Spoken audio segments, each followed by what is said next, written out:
नमस्कार, मैं प्रियंका। आप देख रहे हैं 4 PM। जो इतिहास में कभी नहीं हुआ वो मोदी काल में हो गया। जी हाँ, आपको बता दें, ऐसा पहली बार हुआ होगा कि किसी उपराष्ट्रपति पर सुप्रीम कोर्ट को धमकी देने के खिलाफ अवमानना का केस चलेगा। जी हाँ, चौंकी मत सच है। इस वक्त की बड़ी खबर निकलकर सामने आ रही है कि जहां एक तरफ सुप्रीम कोर्ट धनखड़ पर एक्शन लेने की तैयारी में है, तो वहीं दूसरी तरफ राष्ट्रपति मुर्मू ने जस्टिस पर FIR दर्ज करवाने की तैयारी पूरी कर ली है। तो क्या CGI संजीव खन्ना के रिटायरमेंट के ठीक पहले महाभियोग चलेगा? क्या मोदी सरकार वर्सेस सुप्रीम कोर्ट की जंग में वक्फ कानून कैंसिल होकर रहेगा?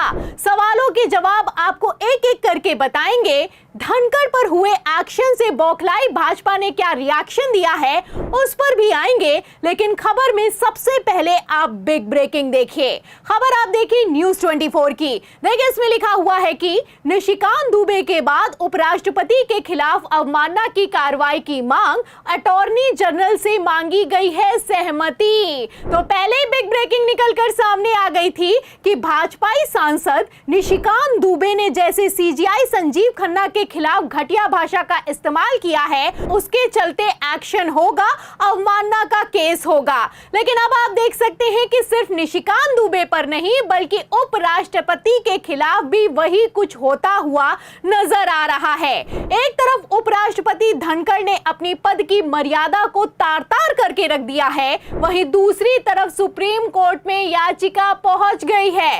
लेटर आप देख भी सकते हैं, इसमें अटॉर्नी जनरल को लिखा गया लेटर है और इस लेटर में उपराष्ट्रपति धनखड़ के खिलाफ अवमानना का केस चलाने की अर्जी लगाई गई है। ये वही धनखड़ है जिनके खिलाफ पहले विपक्ष ने सदन में अविश्वास प्रस्ताव लाने की तैयारी कर ली थी। तब तो बहुमत के दम पर सदन में मनमानी चलाई गई और अविश्वास प्रस्ताव को एक सिरे से खारिज कर दिया गया। लेकिन अब सुप्रीम कोर्ट में पेच फंस गया है। आपको बता दें कि केरल के वकील हैं सुभाष थिक्कदन, जिन्होंने उपराष्ट्रपति जगदीप धनखड़ के खिलाफ अवमानना की कार्रवाई के लिए अटॉर्नी जनरल की सहमति मांगी है और बाकायदा लेटर जारी कर दिया गया है।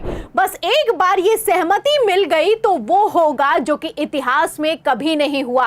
आपको बता दें कि धनखड़ की शर्मनाक टिप्पणी पर पहले ही विपक्ष ने अवमानना का केस चलाने की मांग कर ली थी। विपक्ष ने कहा कि तत्काल प्रभाव से अवमानना का केस चलाओ। तब तो भाजपाइयों ने कह दिया था कि मर्यादा मत सिखाओ, लेकिन अब यही मर्यादा पार करना भारी पड़ता हुआ नजर आ रहा है। फिलहाल यहाँ पर मैं आपको बता दूं कि खेल दोनों तरफ से चल रहा है। एक तरफ सुप्रीम कोर्ट में याचिका पहुंची है, लेटर लगाया गया है, वहीं दूसरी तरफ खबर ये निकलकर सामने आ रही है कि उपराष्ट्रपति ने जस्टिस पर FIR दर्ज कराने और महाभियोग चलाने की तैयारी पूरी कर ली है। जी हाँ, आपको बता दें, खबर मौजूद है और इस खबर में साफ देख सकते हैं कि किस तरीके से अब सारी की सारी मर्यादाएं ही पार हो गई हैं। खबर आप देखिए, इसमें लिखा भी हुआ है कि क्या ये माफी लायक है? FIR क्यों नहीं हुई? जस्टिस वर्मा के घर कैश मिलने पर भड़के उपराष्ट्रपति। अब इस खबर से आप अंदाजा लगा सकते हैं कि मोदी सरकार वर्सेस सुप्रीम कोर्ट अपने चरम पर शुरू हो चुका है। पहले तो CGI संजीव खन्ना के खिलाफ टिप्पणी की गई। अब आप देख सकते हैं कि CGI संजीव खन्ना के खिलाफ कुछ मिला नहीं तो जस्टिस वर्मा पर FIR दर्ज करवाने की तैयारी की जा रही है। आपको बता दें, ये वही FIR है जिसे सुप्रीम कोर्ट ने खारिज कर दिया था और साफ कह दिया था कि आंतरिक जांच हो रही है। इसी बीच जब इंटरनल जांच हुई और उस रिपोर्ट को सार्वजनिक कर दिया गया, तब तो धनखड़ ने CGI संजीव खन्ना की तारीफों के पुल बांध दिए थे। लेकिन अब बौखला रहे हैं। पहले कैसे जस्टिस वर्मा केस के एक्शन पर CGI संजीव खन्ना की तारीफ की गई थी, वो भी धनखड़ के द्वारा। नहीं याद है तो मैं आपको खबर भी दिखा देती हूँ। खबर आप देखिए NDTV की, इसमें लिखा भी हुआ है कि पहली बार किसी CGI ने सभी सामग्री सार्वजनिक की। उपराष्ट्रपति धनखड़ ने यशवंत वर्मा मामले में CGI के कदम की सराहना की है। तो पहले तो सराहना की जा रही थी, लेकिन अब जब वक्फ कानून पर अंतरिम रोक लग गई है और सुप्रीम कोर्ट ने राष्ट्रपति तक को हद याद दिलाई है, तो धनखड़ बौखला रहे हैं। कहना है कि जस्टिस वर्मा पर अभी तक FIR क्यों नहीं हुई। अब ऐसे में सवाल ये खड़ा होता है कि क्या उपराष्ट्रपति किसी जस्टिस पर FIR दर्ज कर सकता है? तो जवाब है नहीं। आपको बता दें, जस्टिस पर एफआईआर तभी दर्ज होगी जब राष्ट्रपति उसके आदेश पारित कर देंगी। तो क्या कहता है कानून? मैं कानून भी आपको फटाफट से पढ़कर सुना देती हूं। आपको खबर का मेन पॉइंट देखिए, इसमें साफ लिखा हुआ है कि अगर किसी जज के खिलाफ एफआईआर करना हो तो सीजेआई राष्ट्रपति को अपना परामर्श देते हैं। तब तक जज के खिलाफ कोई एफआईआर दर्ज नहीं कराई जा सकती। यहां पर यह जानना भी जरूरी है कि राष्ट्रपति सीजेआई का आदेश मानने के लिए बाध्य नहीं है। मतलब साफ लिखा हुआ है कि एफआईआर के मामले में ऐसा बिल्कुल भी जरूरी नहीं है कि राष्ट्रपति सीजेआई की सलाह को माने। अगर राष्ट्रपति चाहे तो तत्काल जस्टिस पर एफआईआर अपने मन मुताबिक दर्ज करवा सकती हैं।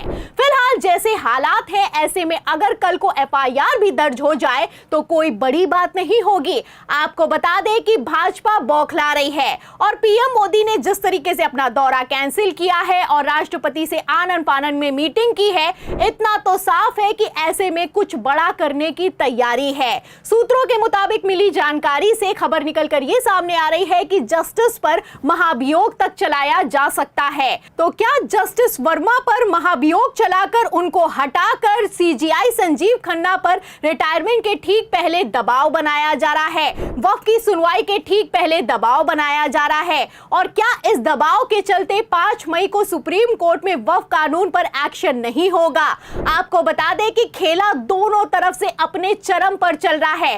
आर पार की जंग शुरू हो गई है। एक तरफ भाजपा के मंत्री, सांसद और यहां तक उपराष्ट्रपति सुप्रीम कोर्ट को धमका रहे हैं, घटिया भाषा का इस्तेमाल करते हुए नजर आ रहे हैं। वहीं दूसरी तरफ सुप्रीम कोर्ट के पूर्व जस्टिस से लेकर वरिष्ठ वकीलों ने भाजपाइयों की लंका लगाकर रख दी है। और इन सबके बीच सबसे बड़ा मामला तो यह निकलकर सामने आ रहा है कि उपराष्ट्रपति जगदीप धनखड़ के खिलाफ तत्काल अवमानना का केस चलाने की डिमांड कर दी गई है।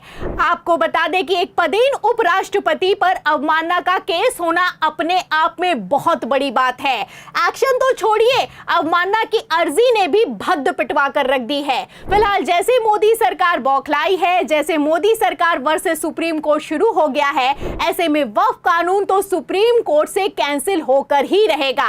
अभी तो सिर्फ अंतरिम रोक लगाई गई है तो ये हाल है, लेकिन जब वक्फ कानून पूरी तरीके से 5 मई को सुप्रीम कोर्ट में कैंसिल होगा या फिर कि इस कानून को संशोधित किया जाएगा तो भाजपा क्या करेगी? सवाल तो इस बात का खड़ा होता है। फिलहाल इस पूरी खबर पर आपको क्या लगता है? सुप्रीम कोर्ट वर्सेस मोदी सरकार में इस बार कौन बाजी मारेगा? जो भी आप सोचते हैं हमें कमेंट बॉक्स में जरूर लिखें। वीडियो को ज्यादा से ज्यादा शेयर करें, हमारे चैनल को लाइक करें, सब्सक्राइब करें, ज्वाइन करें। फिर मिलते हैं अगली खबर के साथ, तब तक के लिए धन्यवाद।